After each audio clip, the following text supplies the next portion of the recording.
Hello আমার সুখের সাগরের ভালোবাসার বন্ধুরা, কেমন আছো তোমরা? নিশ্চয়ই অনেক ভালো আছো। আমিও তোমাদের ভালোবাসায় অনেক ভালো আছি।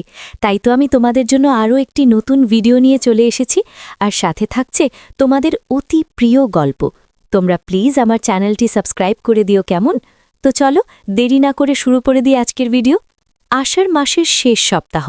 গ্রামের পাশেই আত্মীয় বাড়িতে বিয়ে উপলক্ষে অনেক লোকজন এসেছে। যেহেতু দেব সবে বড় হয়েছে, তাই দেবের জন্য আলাদা পড়া আর শোবার ব্যবস্থা হয়েছে। টিনের ঘর, টিনের বেড়া, মাটির মেঝে, হ্যারিকেনের আলোতে পড়াশুনো করতে হয় তাকে।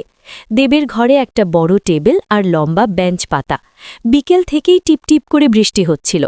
দেবের বাড়ির সামনে নীলিমাকে মাঝে মধ্যে রাতে দেবের সাথে ঘুমোতে ডেকে আনত। একটু বেশি রাত করে নীলিমা চলে আসত। দেব আলো নিভিয়ে বাড়ির ভেতরের দিকের দরজা বন্ধ করে দিয়ে কোনোদিন নিজের বিছানাতে, কোনোদিন বৈঠকখানা ঘরের বেঞ্চিতে নীলিমাকে দিয়ে ইচ্ছা পূরণে মেতে উঠত। তারপর বাড়ির সামনে ছোট পুকুরে গিয়ে ধুয়ে এসে দুজনে ঘুমোত। ভোর রাতে নীলিমা উঠে চলে যেত। সেদিনও দেব নীলিমাকে বলেছিল চলে আসার জন্য। রাত ৯টা নাগাদ খাওয়া দাওয়া সেরে ঘরে এসে শোবার ব্যবস্থা করেছে দেব। বৃষ্টি তখন খুব জোরেই পড়ছিল। দেব বুঝতে পারল যে এই বৃষ্টির মধ্যে অন্ধকারে রাতে নীলিমার আসার কোনো সম্ভাবনা নেই। ঠিক সেই সময় আত্মীয় বাড়ি থেকে রূপাদি এসে ঘরের দরজাতে ধাক্কা মেরে দেবকে ডাকল। দরজা খুলে দিয়ে তাকে ঘরের ভেতরে ঢুকতে বলল দেব। রূপাদি বলল, না রে দেব, ঢুকব না। ছোট মাসিরা এসেছে। বৃষ্টির মধ্যে মেঝেতে তো আর শুতে দেওয়া যায় না। ছোট মাসি আর ওর বঞ্ঝি মেয়েকে নিয়ে এসে তোর এখানেই শোবে। আমি আলাদা চাদর আর বালিশ দিয়ে দেব। তুই দরজা খুলে রাখ। খেতে বসেছে ওরা, একটু বাদেই আমি পৌঁছে দিয়ে যাব। হ্যাঁ রূপাদি, বলে রূপাদি চলে যাওয়ার পরই নীলিমা বাইরে থেকে এসে দরজায় টোকা দিয়ে জানান দিল। দেব দরজা খুলে ঘরে গিয়ে ওকে ব্যাপারটা বুঝিয়ে দিয়ে বিদায় করে দিল। যেহেতু একটু বাদে ওরা চলে আসবে, তাই দেব বিছানাটাকে ঝেড়ে পরিপাটি করে বই নিয়ে বসল। প্রায় রাত 10টা নাগাদ রূপাদি আর ছোট মাসি তার সঙ্গে ১৯ বছরের যুবতী ফুটফুটে চেহারার বঞ্ঝিকে নিয়ে এলো, সাথে দুখানা বালিশ আর দুখানা চাদর। দুঃসম্পর্কের আত্মীয়, এই কারণে ৩০-৩২ বছর বয়সী মহিলাকে বা মেয়েটাকে কখনো দেখেনি দেব। রূপাদি পরিচয় করিয়ে দিল। মহিলা হল কণামাসি, আর টুম্পা নামের মেয়েটা কণামাসির পাড়াতুতো কোনো দিদির মেয়ে। বিয়ে উপলক্ষে কণামাসির সঙ্গে এসেছে। কণামাসির পরনের শাড়ি, ব্লাউজ, গায়ে গয়না আর ছিমছাম মুখ দেখে বোঝা যায় সম্পূর্ণ পরিবারের গৃহিণী। দেব পরে জেনেছিল ছেলেপুলে না হওয়ার জন্য চেহারাটা এখনও যুবতী সুলভ। কণামাসির শরীর থেকে দারুণ মিষ্টি এক আকর্ষণীয় সেন্টের গন্ধ বেরোচ্ছিল। রূপাদি চলে যেতেই দেব দরজা বন্ধ করে দিল। দেবের বাড়ির লোকজন সবাই তখন ঘুমিয়ে পড়েছে। কণামাসি তার সুন্দর হাসিখুশি মুখখানা এমন সুন্দর করে ঘুরিয়ে ফিরিয়ে কথা বলছিল যে কিছুক্ষণের মধ্যে দেবের জড়তা সংকট সব কেটে গেল। মাসি বলল, বেশ বড়সড় তো দেখছিস, শোয়ায় তোমার অসুবিধা হবে না তো দেব ভাই? আর তুমি আমাকে মাসি না বলে কণা বৌদি বলে ডেকো। মাসি ডাক শুনলে নিজেকে বুড়ি বুড়ি মনে হয়। তারপর সে নিজেই বেড়ার হাত ঘেঁষে টুম্পাকে মাঝে আর জানলার ধারে দেবের শোয়ার ব্যবস্থা করে দিল। যা বৃষ্টি নেমেছে স্যাঁতস্যাঁতে করছে, চাদর গায়ে দিতে হবে। নাও এসো, শুয়ে পড়ি, অনেক রাত হয়েছে। হ্যারিকেনটা কমিয়ে চৌকি নিচে রেখে দাও, আলো থাকলে আমার আবার ঘুম আসে না। দেব বলল, তাহলে নিভিয়ে রাখে বৌদি? আমার তো টর্চ আছে, দরকার পড়লে টর্চ জেলে বাইরে যেতে পারবে। বৌদি বলল, খুব ভালো হবে, নিভিয়ে দাও। টুম্পা হাত পা মুছে চৌকিতে উঠে শুয়ে পড়ল। বৌদি ওর গায়ের চাদরটা দিয়ে দিল। দেবকে আবার বলল, দেব ভাই, আলোটা নিভিয়ে দাও না, আমি আবার শাড়ি পরে ঘুমোতে পারি না, কিছু মনে করো না, আর কাউকে বলে ফেলো না। দেব সঙ্গে সঙ্গে হ্যারিকেন নিভিয়ে দিল। দেব বৌদিকে বলল, আমিও তো শুধু হাফ প্যান্ট আর গেঞ্জি পরেই শুই। বৌদি বলল, তাতে কি হয়েছে, কেউ তো আর দেখতে আসছে না, বলেই ফিক করে মৃদু হেসে বলল। মাঝারি উচ্চতা, স্লিম শরীর, ফর্সা, হাসিখুশি কণা বৌদির ওই হাসিটা অন্ধকারে দেবকে শিউরে দিল।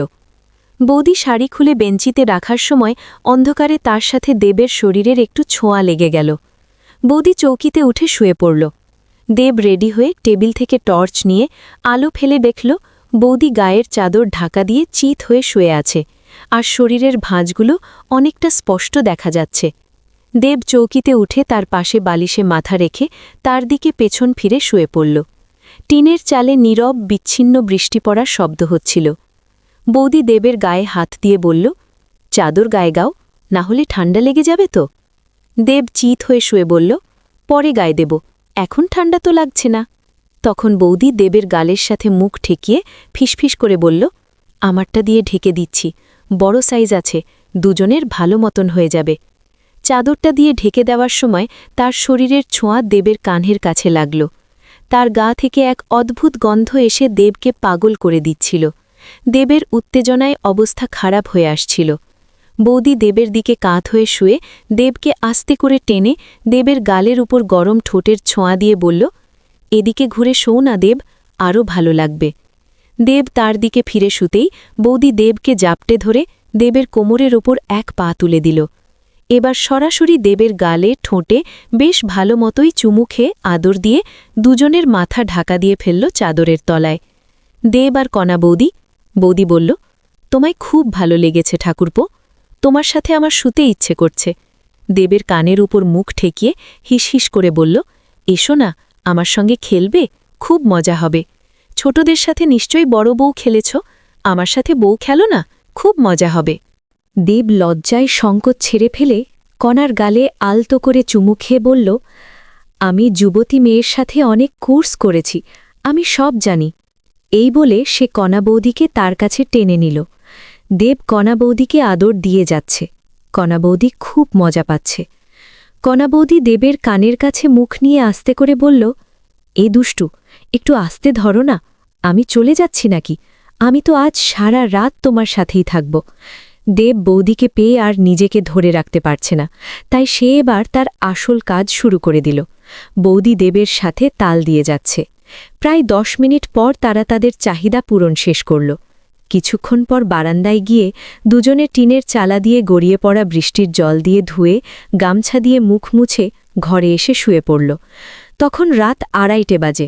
কণা বৌদি ইতিমধ্যে দেবের কানে কানে বলল, তুমি চুপচাপ শুয়ে থাকো ঠাকুরপো, আমি শুয়ে শুয়ে তোমাকে আদর করে দেব। দেবের কোমরের ওপর একটা পা তুলে দিতেই ঠিক তখনই পাশ থেকে টুম্পা বলে উঠল, মাসি, বাথরুমে যাব, বাথরুম পেয়েছে, কোথায় যাব? চোখের পলকে বৌদি বিরক্ত হয়ে ঘুম ঘুম নাটক করে দেবকে ডেকে বলল, ঠাকুরপো, টুম্পাকে একটু বাইরে নিয়ে যাও না। দেব একটু নাটক করে বলে উঠল, চৌকি থেকে নেমে টর্চ জেলে বলল, নেমে এসো টুম্পা, আমি তোমাকে নিয়ে যাচ্ছি। বৌদি চাদর ঢাকা দিয়ে ঘাপটি মেরে ঘুমের ভান করে শুয়েছিল। টুম্পা চাদর সরিয়ে চৌকির ধারে এসে নিচে নামার সময় দেব দেখল ওর পরনের কামিজটা নেই, শুধু জামা পরে আছে। ওকে হাত ধরে নামানোর সময় ওর শরীরে আস্তে দেবের হাতের ছোঁয়া লাগল। দেব চমকে উঠল। নিচে নেমে দাঁড়াতেই দেব দরজা খুলে দিল। ইশারায় দরজা দিয়ে বাইরে যেতে বলল। টুম্পা দেবের হাত ধরে বলল, আমার ভয় করছে, তুমি এখানে এসে দাঁড়াও। ইতিমধ্যে জামার ফাঁক দিয়ে ওর শরীরের বেশিরভাগই দেখা হয়ে গেছে দেবের। দুধে আলতা টুম্পার গায়ের রং, ওই অঙ্গগুলো যেন অত্যাধিক ফর্সা। ভয়ে ভয়ে ও প্রায় দেবকে জাপটে ধরল। টুম্পা সত্যি আর এখন কচি খুকি নয়, ইচ্ছে পূরণের ছোঁয়া লেগে গেছে শরীরে। দেব টুম্পাকে বলল, তুমি যাও, আমি এখানে আছি। দেব ঘরে চলে আসতে পা বাড়াতেই টুম্পা দেবের সামনে চলে এলো। মুখোমুখি গা ঘেঁষে দাঁড়িয়ে দেবের মুখের উপর আঙুল চাপা দিয়ে শব্দ করে মানা করে ফিসফিস করে বলল, তুমি আর মাসি অনেকক্ষণ ধরে বউ বউ খেলা খেলছিলে, আমি দেখেছি, এখন আমাকে নিয়ে বউ বউ খেলা খেলতে হবে। দেব তো মহা খুশি। দেব কিভাবে টুম্পাকে সুখ দিল তা আমি তোমাদের পরের দিন শোনাব। তো বন্ধুরা, কেমন লাগলো আমার আজকের এই গল্পটি? আমি জানি আমার গল্পটি শুনে খুব আনন্দ পেয়েছ। আমি তোমাদের জন্য এমনই সব মজার মজার গল্প নিয়ে আসব। তোমরা সবাই অনেক অনেক ভালো থেকো। Bye bye.